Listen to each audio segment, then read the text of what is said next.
What's disappearing from society that you hate to see go? Story 1. Everyone else already covered the big stuff, so mine is a minor extension of that. When did it become commonplace, at least in the UK, to not use headphones when listening to stuff on your phone in public? The endless sound loops of TikTok, etc. Full blast on the bus? At 7 a.m.? Ugh, guess this falls under common decency. Edit. To all the idiots replying to this saying it's an immigration problem, you couldn't be more wrong. I live in the West Mids and the main culprits on my bus and train journeys are young white girls and elderly white men. Reply 1. It goes beyond that. I mean, aren't you at least embarrassed for others to hear what you're saying or listening to? It's like they don't recognize that people are around them, or that it's possible to put it to your ear. Or worse, it almost feels like proactively aggressive F-you behavior. Reply 2. I'll sometimes counter with playing obnoxious metal music, which I love, but the point is it overpowers their sound and makes them feel awkward. Reply 3. I waited 3 hours in a waiting room to get an X-ray recently, and this drove me crazy.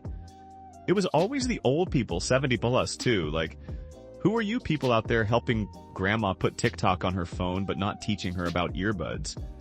One lady started playing this video super loud and it was something like, my mother was fat and ugly. My father married her for her money.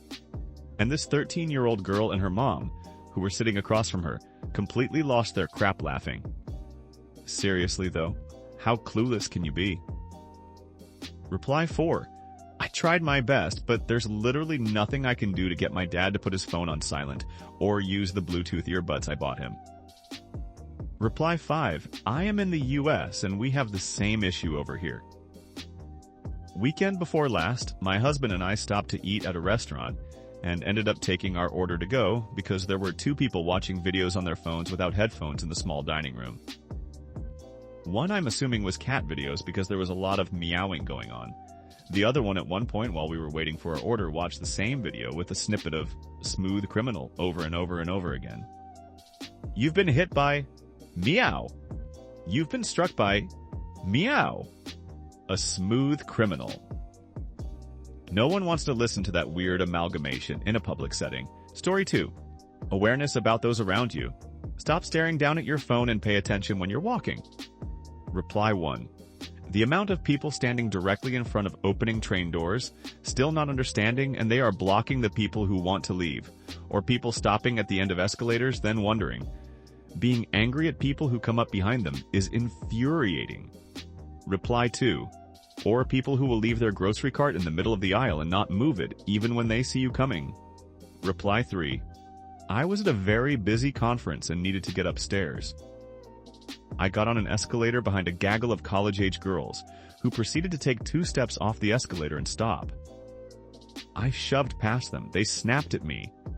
I told them to don't block the escalator, and maybe that won't happen. Reply 4.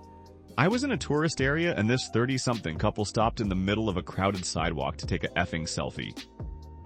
That place was wall-to-wall people, so it caused a huge disruption. Hope they enjoyed their photo because they have an angry guy standing behind them and glaring into the camera. Maybe I'm on their wall at home, forever immortalized in their family photos. Reply 5. Agreed, and elevators. It is as if they don't know that people are walking out, sometimes with strollers or wheelchairs. Story 3. One's ability to own a home. 57% of adults age 18-24 still live at home with their parents, and 35% 25-30 still live at home with their parents. Cost of living and low wages are slowly pricing us out of owning a home. Reply 1. We are definitely moving towards a socio-economic mode where ownership of anything is being phased out. They want us to lease our cars, rent our homes, stream our music, and run all our video games on servers that they can shut down at any time. Reply 2. This is the bigger problem in my opinion. Living with your parents until you get married is the standard in many cultures, but turning everything into a subscription-based model is an attack on our freedom. Reply 3.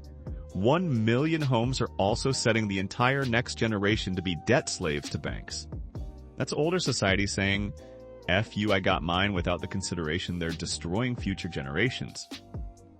8K plus month mortgages for 30 years? Good luck. Reply 4. Yep, house prices are still going up, but average income people aren't buying them. They're getting cash deals up front from investors who either rent them out or flip them a few months later after putting in gray laminate flooring. Reply 5. The median home buyer in 2007 was born in 1968. The median home buyer in 2024 was born in 1968. Story 4. I'd say a genuine connection is definitely slipping away and kind of sucks to watch. You know what I mean? Like people used to really talk. Face to face. No phones in the middle, no multitasking, just being present. Now it's all quick texts, voice notes, likes. And don't get me wrong, I love memes and group chats, but I miss the deep convos at 1 a.m. or those random talks with strangers at a coffee shop. Reply 1. It blew my mind a few months ago when I went to an Olive Garden-type restaurant on a Friday night, and there were several large tables pushed together with about 20 high school students/friends who just got out of their prom. Every single one of these kids had their head down, glued to their phone. Nobody was talking to each other. The only time they would engage in conversation was to look up and ask if someone had liked their post. It was both sad and scary to watch. Reply 2. Damn, that's crazy. I feel like our society is steering towards being dissociated and not forming those genuine convos that actually make for a thriving society. It's a sad world we live in. Reply 3. Harry, we are seriously getting addicted to short-term attention grabbers, myself included unfortunately. Hard to even get through something without instinctively feeling the need to start scrolling on our phone for some sort of instant gratification/entertainment. One of the best things I did was to spend more time outdoors, disconnected. It's so unnatural having our phones on us constantly. Reply 4. I started grad school in 1990. I moved to a new city, lived alone. Only contact with the world outside my dwelling was a clock radio. I developed a habit of walking to the nearest gas station late at night, where I'd chat for a while with the woman working there. Nothing romantic about it. I was just lonely and craved human contact. Anyway, something about your comment dredged up that memory. Story 5. Hobbies just for fun are fading and it sucks. Everything now has to be a side hustle. If you bake, people ask if you're selling. If you draw, they ask if you're taking commissions. Not everything needs to be profitable. Some things should just exist because they make you happy. Reply 1. I love to crochet, and the number of people who think you can make a side hustle out of it is astounding. I only make to gift and never sell. I find it soothes my ADHD mind, and I love to create custom pieces for the special people in my life. You can't put a price on that kind of joy.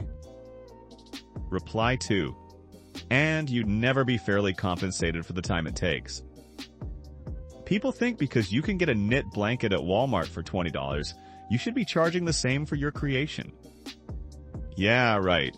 It's time-consuming even if you're great at it.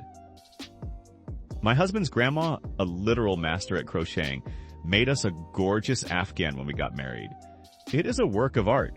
She'd been crocheting her whole life and it still took her 4 months to make it.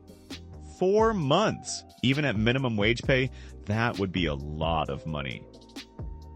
Agree, not everything needs to be monetized. Reply 3. This is why I write novels with no intention to publish. Partner thinks I'm crazy to spend my free time not making money, but it makes me happy. Reply 4. Ugh, my husband used to encourage me with a few hobbies, and then I would get discouraged, people weren't buying, and then would quit. Reply 5. Man, this is so true, and I think really contributes to why a lot of people are struggling with depression and anxiety.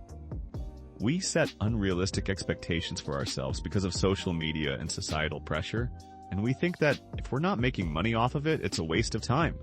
So, consequently, we either think we're wasting time and end up thinking we suck at things we used to love, or we just don't even try to do things in the first place. Story 6. Open-mindedness and intelligence.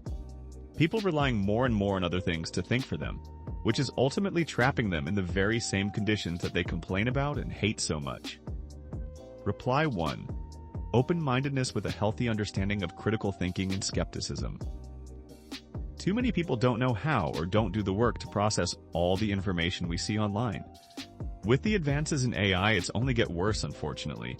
I feel like we're slowly losing the ability to start from a position of truth on a bunch of topics, so any discussions just break down, like vaccines, for example. Story 7. A sense of community. Everyone is so disconnected by the very things that were supposed to make us more connected. Reply 1. I feel community has become a much more deliberate activity now. It doesn't happen by default.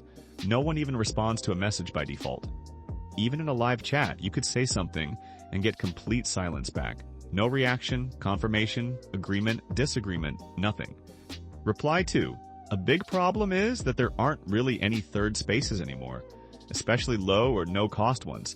And with salaries not keeping pace with inflation, it's just cheaper to stay home and doom scroll on your phone instead of interacting with others in person. Story 8. That closed-mouth smile and head nod people do to acknowledge each other. Haven't had one of those for ages in the UK, and I worry as a society we are becoming overly cautious and isolated. Reply 1. I did it while reading your post, so in a way, it was to you, I guess. A small smile and a nod from across the North Sea. Story 9. Discretion. Please stop blasting your music, talking on loudspeaker, or watch videos with sound on when in public. We also live here. Story 10. Privacy. I'm not talking about that CEO mess, but I hate that just walking down the street, some random could be recording me, adding whatever caption/narrative they want and posting it online.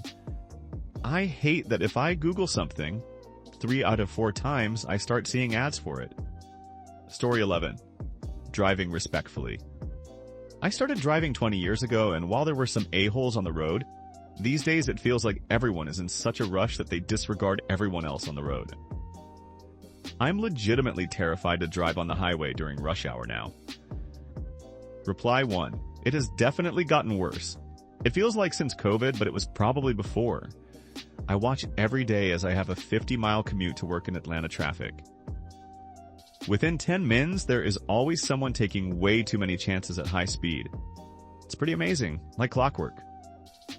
Story 12. Hope for the future. People have lost that, but they're not wrong, at least not in the short term. The corps are unlikely to accept peaceful disempowerment, so all we can do is hope to minimize the amount of bloodshed the process will take. Right now, several generations are just parked, doing nothing but waiting for an entire socio-economic system to die. In the long term, though, I do think the future will be better than the past. I just hope we don't have to go through hell to get there. And I hope I'm still alive when we do. Story 13. People not respecting healthcare workers. It makes me so sick to my stomach seeing people that refuse getting vaccines, proper healthcare services, and they go to the hospital begging for help.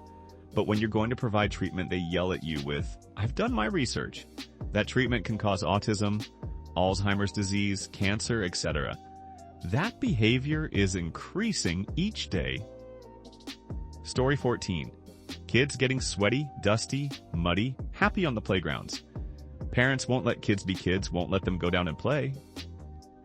Story 15. The front porch. Houses once had them, a place where family or neighbors would sit and talk. Newer houses don't usually have front porches now. That particular type of socialization is almost gone. Story 16. Nuance. With the rise of cult-like behavior here on Reddit, TikTok, and Instagram, black and white, totalitarian adherence to narratives and groups enforce black and white behavior. You can no longer believe in a fundamental right held by one group and disagree with its enforcement. Story 17. The ability to drive. I swear everyone is trying to kill each other on the road. My wife Prius seems to be a prize target. Thanks for watching until the end. If you have a similar story to these that you want to share with us, please leave it in the comments below. If you enjoyed this video, please leave us a like and subscribe.